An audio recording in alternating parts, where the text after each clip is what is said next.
జై తెలంగాణ.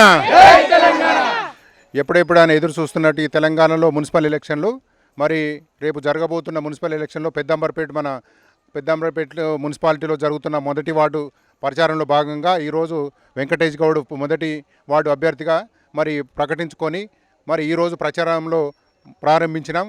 మరి ఎప్పుడైతే ఎదురుచూసి కేసీఆర్ నాయకత్వం ఏదైతే మన తెలంగాణ వచ్చి నుంచి గత 5 సంవత్సరాల్లో అనేక సంక్షేమ కార్యక్రమాలు, అభివృద్ధి కార్యక్రమాలు ప్రజల్లో దూసుకుపోయి ప్రజల మనసులను మరి చూరగొన్న వ్యక్తి కేసీఆర్. మరి ఎన్నో పథకాలు, మరి వృద్ధాప్య పింఛను కానీ, ప్రజలకు పనికొచ్చే అభివృద్ధి పథకాల్లో మిషన్ భగీరథ కానీ, మరి కళ్యాణ లక్ష్మి కానీ, మరి ఎన్నో అభివృద్ధి పథకాలు కేసీఆర్ ప్రవేశపెట్టిండు. సంక్షేమ కార్యక్రమాలు, అనేక సంక్షేమ కార్యక్రమాలు ప్రవేశపెట్టిండు. మరి రెండవసారి గవర్నమెంట్ కూడా మరి ఆయన గెలుచుకుండు. తర్వాత భాగంగా ఇప్పుడు ఈరోజు ఎప్పుడెప్పుడైనా ఎదురు చూస్తున్న మున్సిపల్ ఎలక్షన్లు రాని వచ్చినాయి. ఇంకొక వారంలో మున్సిపల్ ఎలక్షన్ జరగబోతున్నాయి. మరి ఈ ఎన్నికల్లో భాగంగా మన తెలంగాణ గవర్నమెంట్ ఇంతకుముందు ఇబ్రాహీంపట్నం మా ఎమ్మెల్యే గారు అనేక మరి అభివృద్ధి కార్యక్రమాలు చేపట్టారు. అక్కడ పోతే మా ఊరు విషయానికి వస్తే మున్సిపల్ మూసి అనేది ఎప్పటి నుంచో 14 కోట్లతోటి మన ఎమ్మెల్యే మున్సిరెడ్డి కిషన్ రెడ్డి గారు చేపట్టడం జరిగింది. మరి లింక్ రోడ్డు అంబర్పేట నుంచి మరి నాగోల్ నుంచి అమర్పేట వరకు కూడా లింక్ రోడ్, పెద్ద రోడ్డు కూడా ప్రారంభించడం జరిగింది.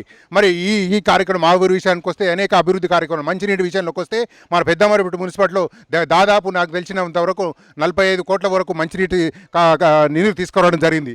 మరి మా ఊరి విషయంలో మరి ఎన్నో పథకాలు, మరి ఎన్నో విషయాల్లో మన వార్డు వెంకటేష్ గౌడ్ గత 10 సంవత్సరాలు 15 సంవత్సరాలు కానీ సర్పంచ్ ఉన్నప్పటి నుంచి మరి ప్రజల్లో మనసులు చూరగొన్నటువంటి వ్యక్తి వెంకటేష్ గౌడ్ గారు. అతన్ని గెలుచుకుంటే మన ప్రజాస్వామ్యం గెలుస్తుంది. మరి దాని ఉద్దేశంలో భాగంగానే ఈరోజు ప్రజల మనసులు గెలుచుకున్న వ్యక్తి వెంకటేష్ గౌడ్. దానికి ప్రచారంలో భాగంగా ఆయనకు మద్దతుగా ఈరోజు రాజీవ్ గోర్కల్ప మొత్తం కూడా ఆయన వెన్నుదంటుంది. ఆయన గెలుపులో ప్రధాన పాత్ర చేసి మన 22వ తారీఖు జరిగే ఎన్నికల్లో మరి అత్యధిక మెజారిటీతోటి మన ప్రజల మద్దతుతోటి గెలిపిస్తారని ఆశిస్తూ ఈనాడు మరి ఏదైతే ఈరోజు బీఫామ్ ఇవ్వడం జరిగింది. మరి రేపటి నుంచి ప్రచారంలో పెద్ద ఎత్తున అందరూ పాల్గొని మరి వెంకటేష్ గౌడ్ గారిని గెలిపిస్తారని ఆశిస్తూ ఈ కార్యక్రమాన్ని ఇంత పెద్ద ఎత్తున నిర్వహించినందుకు ప్రతి ఒక్కరికి పేరు పేరు నమస్కారాలు చెప్తూ, ముఖ్యంగా మా ఎమ్మెల్యే గారికి, కేసీఆర్ గవర్నమెంట్కి ధన్యవాదాలు తెలుపుతూ మరి వెంకటేష్ గౌడ్ని అత్యధిక మెజార్టీతో గెలిపిస్తారని ఆశిస్తూ ఈరోజు ప్రచారంలో ప్రారంభించడం జరిగింది.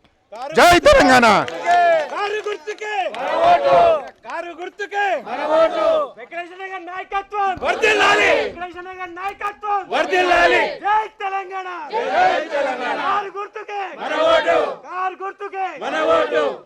పెద్దంబర్పేట మున్సిపాలిటీ పరిధిలో ఉన్న వార్డు నెంబర్ ఫస్ట్లో మాడుగుల వెంకటేష్ గౌడ్ అని నేను ఇక్కడ పోటీ చేయడం జరుగుతున్నది.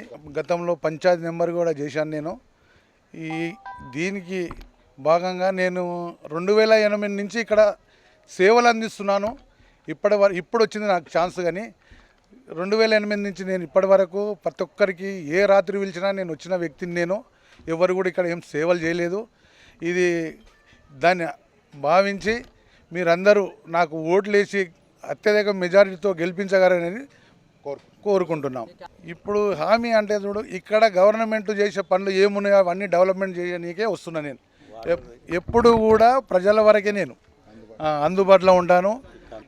మన పెద్దంబర్పేట మున్సిపల్ ఎన్నికలు ఎప్పుడెప్పుడు అని ఎదురు చూస్తుండగా ఇప్పుడు 22వ తారీఖు జరగబోయే ఎన్నికలలో మన 1వ వార్డు రాజీవ్ గృహకల్ప నుంచి మాడుగుల వెంకటేష్ గౌడ్ గారిని మా ఇష్టపూర్వకంగా కొట్లాడి ఎమ్మెల్యే గారితో కొట్లాడి మేము ఇక్కడికి తీసుకోవడం జరిగింది. ఎందుకు అంటే మేము 2006 నుంచి రాజీవ్ గృహకల్ప మొదలైన కానుంచి మన కళ్యాణ్ ప్రభాకర్ రెడ్డి అన్నగారు సర్పంచ్గా ఉన్నారు. అప్పటి నుంచి కూడా మాకు ఏ టైంలో ఎక్కడ ఏ పని ఉన్నా కానీ ప్రతి విషయంలో వెంకటేష్ గౌడ్ అన్నకు ప్రభాకర్ అన్నకి వెంకటేష్ గౌడ్ అన్న ఒక రైట్ హ్యాండ్ అని మాకు ఫస్ట్ నుంచి తెలిసిపోయింది. కాబట్టి ప్రతి ఒక్క విషయంలో మనకు ఇప్పుడు మాడుగుల వెంకటేష్ గౌడ్ గారు మనకి ఇక్కడ ఏ ఆడవాళ్ళకు కానీ మగవాళ్ళకు కానీ ప్రతి ఒక్క కాలనీ సంక్షేమాలు చూస్తాడు. కాబట్టి ఎమ్మెల్యే గారి దగ్గర కొట్లాడి తీసుకొచ్చుకోవడం జరిగింది. మా ఇష్టపూర్వకంగా ఇక్కడ రాజీవ్ గృహకల్పకి ఇంత ముందుకు ఉన్న చైర్పర్సన్ ధనలక్ష్మి బలరాం గారు కూడా ప్రతి ఒక్కటి మురికి కాలువలు ప్లస్ డ్రైనేజీ సమస్య, మళ్ళీ ఇప్పుడు కమ్యూనిటీ హాల్ నిర్మించడం జరుగుతుంది. శాంక్షన్ అయింది, ఆల్రెడీ పని స్టార్ట్ అయింది, అది కూడా కంప్లీట్ కావడం జరుగుతుంది. ప్రతి ఒక్కటి ఇంత ముందుకున్న కాంగ్రెస్ గవర్నమెంట్లో మనకి ఇక్కడ ఓన్లీ 3 ఫిన్షన్లు ఉండేవి రాజీవ్ గృహకల్పలో. నేను పెద్దంబర్పేట మున్సిపల్ ఎలక్షన్లు అయిన తర్వాత ఇక్కడ దాదాపు 250 నుంచి 300 వరకు నేను మన చైర్పర్సన్ సహాయంతో ఎమ్మెల్యే గారు మంచిరెడ్డి కిషన్ రెడ్డి గారు ఒక్కటే నగర పంచాయతీకి లక్ష్మి వస్తుందంటే ఫింక్షన్ వెనకకి పోవద్దు అనేసి హామీ ఇవ్వడంతో నేను ఈరోజు కమ్యూనిస్టు పార్టీ నుంచి టీఆర్ఎస్ పార్టీలకు రావడం జరిగింది. అదేవిధంగా ఎమ్మెల్యే గారి మాట మేరకు ఏదైనా ప్రతి ఒక్క విషయంలో ఎమ్మెల్యే గారు ప్రతి విషయంలో సహకరిస్తాడు. ముఖ్యంగా ఏ కాలనీకైనా సరే నీటి సరఫరా ఖచ్చితంగా ఉండాలి. కాబట్టి ఎమ్మెల్యే గారు ఇన్ని రోజుల నుంచి చైర్పర్సన్ ఉన్నాడు కాబట్టి మాకు నీటి కొరత ఎక్కడ ఏ విషయంలో కూడా జరగలేదు.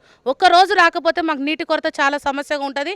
ఇప్పుడు మీరు గ్రహించి నీళ్ళ సమస్య రావద్దు, నీళ్ళ బిల్లులు ఇంటి ట్యాక్సీలు అన్నీ మాఫీ కావాలి అంటే కారు గుర్తుకు ఓటేసి గెలిపించుకొని ఎవరైతే అదర్ పార్టీస్ ఎవరైతే వచ్చి అన్ని హామీలు ఇస్తారు కానీ వాళ్ళతోటి ఏది కాదు. ఎందుకు కాదు అంటే గవర్నమెంట్ ఉన్నది మన కేసీఆర్ గవర్నమెంట్, తెలంగాణ గవర్నమెంట్ ఉంది కాబట్టి ప్రతి ఒక్కటి మన గవర్నమెంట్ ద్వారానే సాధ్యమవుతుంది. కాబట్టి ప్రతి ఒక్కరు చెప్పుడు మాటలు ప్రతి ఒక్కరు చాలా రకాలుగా చెప్తారు. ఎవరి వల్ల ఏది కాదు. రేపు రోజు గెలిచినా కానీ ఎవరు గెలిచినా కానీ టీఆర్ఎస్ పార్టీలోకి రావాల్సిందే. కాబట్టి ప్రతి ఒక్కరు టీఆర్ఎస్ పార్టీకి కారు గుర్తుకు ఓటేసి ప్రతి ఒక్కరు వెంకటేష్ గౌడను గెలిపించవలసిందిగా కోరుచున్నా. గృహకల్ప కాలనీ ఓటర్ మహాశైలకు నమస్కారాలు. నా పేరు శ్రీనివాస్. నేను అందరికీ పరిచయమే అనుకుంటాను. 2007వ సంవత్సరం నుంచి మన కాలనీ ప్రారంభమైంది. ఆ రోజు నుంచి మనము కొత్త కొత్త ప్రదేశాల నుంచి వచ్చి ఇక్కడ ఉన్న సందర్భంలో మంచి కానీ చెడు కానీ జరుగుతున్న కొన్ని ఇబ్బందులు ఎదుర్కొన్నాం ఇక్కడ. ఆ రోజు ఆ ఇబ్బందులు జరుగుతున్న సమయంలో ఏ అర్ధరాత్రి కానీ అన్నా అని ప్రభాకర్ అన్నకు కానీ వెంకటేష్ అన్నకు కానీ ఫోన్ చేస్తే అర్ధరాత్రి వచ్చి మనకి మన ఆపదలలో గట్టెక్కించిన సందర్భాలు కొన్ని వందలలో ఉన్నాయి. అలాంటి ఆపదలలో ఆదుకున్న మనిషిని, మనకు పరిచయం ఉన్న మనిషిని మనం ఎన్నుకుంటే ఏంటంటే రేపు భవిష్యత్తు కూడా చాలా బాగుంటుంది. కొత్తగా వచ్చి కొత్తగా నేనుంటా అంటే ముందున్నోడు అయితేనే మన గురించి తెలుసుకున్నోడు ఉంటాడు. కొత్తగా వచ్చినోడు ఏంటంటే ఏదో పదవి ఆశించి వచ్చిన వాళ్ళు ఉంటారు. కాబట్టి మనకు సహకరించేటోళ్ళు మనకు కావాలి కానీ పదవి కోరుకొని ఇవాళ కొత్తగా కనిపించేటోళ్ళను మనం ఎవరిని ఆశించొద్దు. దయచేసి మన అభ్యర్థి మంచివాడు అనేది మాకు నమ్మకం ఉంది, మీకు కూడా నమ్మకం. కొన్ని సందర్భాలలో తను కూడా ప్రూవ్ చేసుకున్న సందర్భాలు ఉన్నాయి ఇక్కడ. కాబట్టి ప్రజల మనిషి, ప్రజల కోసం ఉన్న మనిషి, ప్రజల కోసం ఇవాళ ఉన్న టీఆర్ఎస్ పార్టీ కూడా ఏ రోజు కానీ మనకి ఇవాళ జరుగుతున్న ఇబ్బందులు ఏముంటాయి. ఫస్ట్ జరిగేది వాటర్ సమస్య. మొన్న ఒక్కరోజు మున్సిపల్ కౌన్సిల్ క్యాన్సల్ కాగానే 5 రోజులు వాటర్ బంద్ చేసి పెట్టారు. మళ్ళీ అదే మన బలరామన్న గారిని బతిలాడుకొని ఏదో చేసుకొని మళ్ళీ వాటర్ స్టార్ట్ చేసుకున్నాం. ఇవాళ కూడా మరి టీఆర్ఎస్ అభ్యర్థిని గెలిపించుకుంటే నీళ్ళ సమస్య అనేది ఉండదు. లేదంటే మున్సిపల్ వాళ్ళు వస్తారు, బిల్లు కట్టమంటారు. అందరు ఉన్నోళ్ళు లేనోళ్ళు ఉంటారు. 15,000 దగ్గర ఉన్నది బిల్లు. 15,000 బిల్లు ఇవాళ కట్టమంటే కడతారు. ఇవాళ ఓటుకి ఇస్తే ఇవ్వచ్చు కానీ అది నల్ల బిల్లుకు కాదు. జీవితాంతం ఒక 5 సంవత్సరాలకు మన కుటుంబ పోషణ కూడా కాదు. కాబట్టి మంచి విషయాలు గ్రహించండి, మంచిని గెలిపించుకుందాం, మంచి కోసం కష్టపడదాం.